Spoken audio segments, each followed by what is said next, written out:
I evaluated the accessibility of Barnes & Noble, located in Lenox Town Center in Columbus, Ohio, for my project.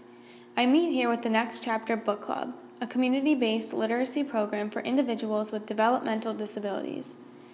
As a facilitator of a book club for adults with autism, it is important to be aware of the store's accessibility where we gather. At a recent meeting, I asked the members to share some of their personal thoughts and feelings on this topic.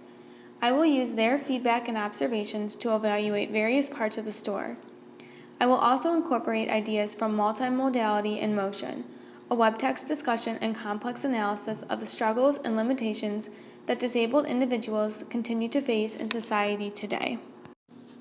In this first image of the parking lot, 7 spots are reserved for van-accessible handicap parking. The spots are marked by blue painted squares with white figures and wheelchairs and by signs with the same symbols on posts. The signs state that individuals who park in these spots without a handicap sign in their vehicle will face a fine. The space reserved for handicap parking takes up a relatively large portion of the front parking lot. The members of the book club and I agreed that the setup of the parking lot has been well accommodated for individuals with physical disabilities. Authors of Multimodality in Motion would remind us, however, that it is crucial to think beyond the physical designs of buildings and space and to consider underlying attitudes about disability. While the authors would recognize that an effort has been made to include and engage disabled people through the setup of this parking lot, they would remind us that society still lacks resources and support for the disabled and is unaccommodating in many crucial and unacceptable ways. Therefore, they might ask, is this space safe for those without a physical disability or without an obvious visible disability, such as a psychiatric disability? What can you do to make it safer for them? This image is of the view from the entrance of the store. Several tables full of books lead up to customer service, which is in a visible central location. While the store's atmosphere is calm and quiet, it may be overwhelming for some, particularly those with sensory processing disorders, because of the number of books, colors, bright lights, and background music. This was the book club member's chief complaint about Barnes & Noble. One member mentioned that she voiced her concerns about this issue to staff members, but did not feel that her concerns were taken seriously. In Multimodality in Motion, Elizabeth Brewer discusses the concept of safer spaces, as proposed by Margaret Price. If Brewer and the other authors were analyzing this image, they would likely agree that improvements could be made to this section of Barnes & Noble in order to make it a safer, more comfortable space.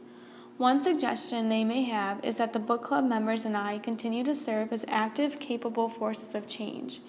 Because the authors encourage the advocacy of disabled individuals themselves, they would tell the members that they should not become passive recipients of information simply because staff members have ignored them and not taken their concerns seriously. Instead, they must keep working to make lasting impacts by creating awareness through conversation and persistence. They might challenge us to not only imagine and talk about a store designed for and by disabled people, but to take practical steps in creating a space that works for both abled and disabled bodies. My final image is of the cafe where my club meets. I would consider this a chaotic space, a term used by Price to describe informal, less obvious academic areas where individuals exchange and produce knowledge and power. It is sectioned off from the rest of the store and has several tables with chairs. We have found it quite accessible and accommodating. Staff members who work at the cafe have been extremely inviting and available if we need any assistance, and we are able to read and chat with each other at a comfortable volume. Now that I have given a short tour of Barnes & Noble, I would like to close with some of the powerful and insightful ideas expressed in Multimodality in Motion that have helped me analyze issues of accessibility. Central to the understanding of these problems are the concepts of normality and ableism.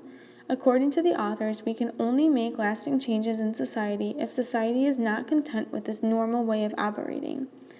Instead, we must redefine normality and eradicate ignorance of disability-related issues.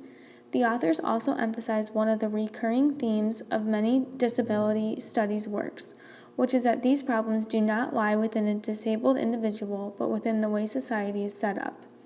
Moving forward, I plan to help the members of my club advocate for improved access, attitudes, and opportunities.